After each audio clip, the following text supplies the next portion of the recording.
Ayan, kamusta guys? May gusto lang akong share about nga sa ating early ring o marakot at isa nga itong fruiting. Ito nga ay strawberry guava o sa tinatawag din nilang cherry guava. Yan, so ang mostly na ginagawa natin about sa ating pag-propagation ay ang pag-early ring o marakot. Ayan, gawa nga ng walang bunga ang ating mga strawberry guava ngayon at hindi nga tayo makapagtanim ng mga seeds nila at yan mga narakot na nga natin sila. Ayan, at 3 weeks na nga ang nakalipas. Ganito na nga kahaba kanyang inilabas na mga ugat. Kung mapapansin nyo, hindi pa ganun karami ang kanyang mga inilabas na ugat. Dayon pa man sa aking experience, pwede na siyang harvest. Ayan, at ilan sa ating mga puno ay sobrang haba, kaya naman sa isang puno, 2 barakot ang ginawa natin.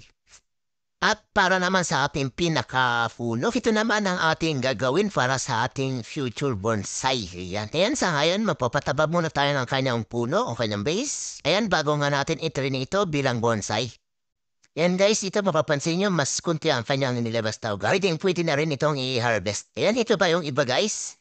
Halos hindi pare-parehas ang tubo ng kanyang mga ugat. Ayan sa ating pag-early ring. Meron nga tayo ditong 18 pesos na namarkot. Ayan sa 18 nga na piraso. 9 pieces lang ang nagkaugat. Siguro maghihintay pa tayo ng mga 1 linggo bago natin i-harvest ang mga atirang kalahati. At ngayon naman, mag-harvest na tayo ng mga may ugat. So yun na guys, nandito na tayo sa ating area kung saan tayo magtatanim. So ito na nga yung ating mga namarkot. Ayan sila lahat, kalahati ng 18 pesos.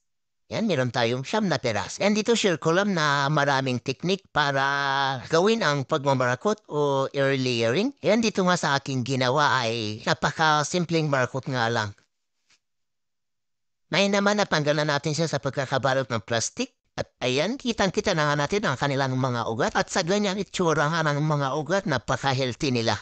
Mapapansin nyo, matataba. Ganito nga rin, sabi ko sa inyo kanina na kahit ganito nga kaunti ang mabasta ugat, pwede na itong maharvest. At ang gamit ko nga dito ay moss, yan, para sa ating early layering. At ngayon naman, itapay na natin sila. At tapos na nga ang ating pagtatanim, meron na naman tayong may bibenta. So ito na nga yung 9 na piraso na ating namarkot. Ayan, magpapastablish na muna tayo bago natin sila i-dispose. At sa next week naman sigurado makakaugat na yung mga ibang natitira para na matagdagan na naman ulit ang ating mga forsay. At ang isang kagandahan na dito ay medyo marami na tayong nagpapareserve ng mga buyers. Yung iba nga gagawin nilang mga fruit bearings at ang iba naman gagawin nilang mga bonsai materials. Dito na nga natatapos ang ating pagtatanim.